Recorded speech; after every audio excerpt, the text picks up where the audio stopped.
जय शिवराय शेतकरी मित्रांनो, नमो शेतकरी योजना तसेच पीएम किसान योजना या दोन्ही योजनेच्या अंतर्गत एक अतिशय महत्त्वाचा असा बदल करण्यात आला। तर तो नेमका बदल कोणता ही सविस्तर माहिती आपण या व्हिडिओच्या माध्यमातून जाणून घेण्याचे प्रयत्न करत आहोत। तर मित्रांनो, राज्य शासनाच्या माध्यमातून नमो शेतकरी योजना तसेच केंद्र शासनाच्या माध्यमातून पीएम किसान योजना या दोन्ही योजनेच्या अंतर्गत राज्यातील सर्व शेतकऱ्यांना वार्षिक 6+6 असे 12,000 रुपये दिले जातात। आणि याच्याच अंतर्गत आता पीएम किसान योजनेमध्ये एक मोठा बदल करण्यात आला। तर तो बदल कोणता म्हणजे जर तुमच्या कुटुंबामध्ये 2 व्यक्ती या पीएम किसान योजनेचा हप्त्याचा लाभ घेत असेल तर त्याच्यापैकी आता इथून समोर फक्त एका व्यक्तीला त्याचा लाभ घेता येणार आहे आणि एक व्यक्ती त्याच्यामध्ये ऑटोमॅटिक अपात्र केलं जाणार आहे। आता याच्यानंतर हे नेमकं कशा आधारे अपात्र केलं जाणार आहे याच्यामध्ये सर्वात महत्त्वाचं म्हणजे एक म्हणजे फार्मर युनिक कार्ड अर्थातच शेतकरी विशिष्ट ओळखपत्र याच्या सहाय्याने हे शेतकरी याच्यामध्ये अपात्र केले जाणार आहेत।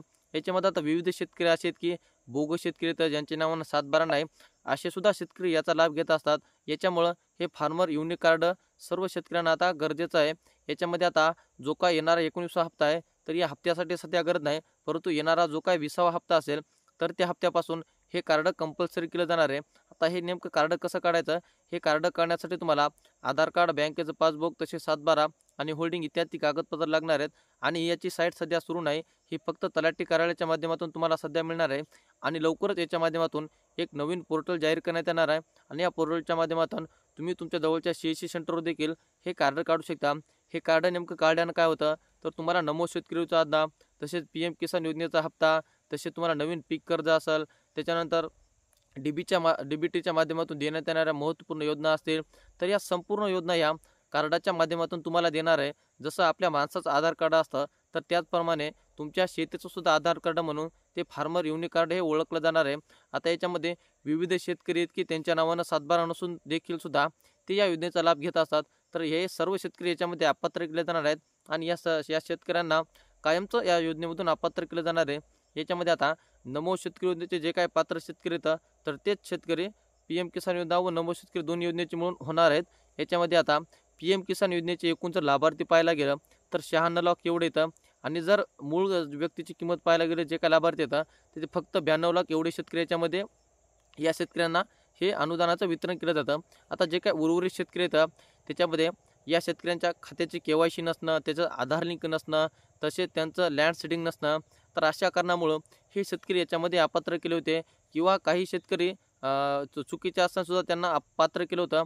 तर अशा सर्व शेतकऱ्यांना याच्यामधून अपात्र केले जाणार आहेत आणि जे काही शेतकऱ्यांच्या KYC पूर्ण नसतील, लँड सीडिंगचा प्रॉब्लेम असेल किंवा आधार लिंकचा प्रॉब्लेम असेल तर अशा सर्व शेतकऱ्यांनी लवकरच आपली ही 3 कामं करून घ्या आणि ही 3 कामे तुम्ही पूर्ण केली तरच तुम्हाला नमो शेतकरी योजना तसेच पीएम किसान योजनेचा पुढील हप्ता तुमच्या खात्यामध्ये वितरित केला जाणार आहे। आणि याच्यानंतर ह्या हप्त्याचं वितरण नेमकं कधी केलं जाणार आहे याच्यामध्ये विविध चॅनल असतील की यांच्या माध्यमातून सांगितलं जात आहे की पीएम किसान योजनेचा पुढील हप्ता या तारखेला मिळणार, या दिवशी मिळणार। तर मित्रांनो, याचा हप्ता फेब्रुवारी महिन्याच्या पहिल्या किंवा दुसऱ्या आठवड्यामध्ये राज्यातील जे काय पात्र शेतकरी येतं तर त्या शेतकऱ्यांच्या खात्यामध्ये वितरित केलं जाणार आहे। आणि एक विशेष महत्त्वाचं म्हणजे या हप्त्यासाठी तुम्हाला फार्मर युनिक कार्ड हे गरजेचं नाही, परंतु जे काय 20वा हप्ता असेल किंवा 21वा हप्ता असेल तर या पुढील सर्व हप्त्यांसाठी हे कार्ड तुम्हाला कंपल्सरी केलं जाणार आहे। त्याच्यामुळे राज्यातील सर्व शेतकऱ्यांनी आजच आपलं कार्ड काढून घ्या आणि या योजनेसाठी तुम्ही पात्र व्हा। तर मित्रांनो, हे होतं महत्त्वपूर्ण अपडेट पीएम किसान योजना तसेच नमो शेतकरी योजना जे की आपण या व्हिडिओच्या माध्यमातून जाणून घेण्याचे प्रयत्न केलेत। हे अपडेट नेमकं तुम्हाला कसं वाटलं आणि याच्याविषयी तुम्हाला काय अडचणी असतील तर आम्हाला कमेंटच्या माध्यमातून नक्की कळवा, जेणेकरून आम्ही तुम्हाला त्याची पूर्ण माहिती देऊ। आणि याच्यानंतर तुम्ही सर्वात महत्त्वाचं म्हणजे तुम्ही आमच्या चॅनलवर जर नवीन असाल तर चॅनलला एकदा नक्की सबस्क्राईब करून ठेवा, कारण अशाच प्रकारच्या संपूर्ण योजना व अपडेट तुमच्यापर्यंत पोहोचत राहतील। चला तर मित्रांनो, भेटत राहू नवीन माहितीसह नवीन व्हिडिओसह। धन्यवाद।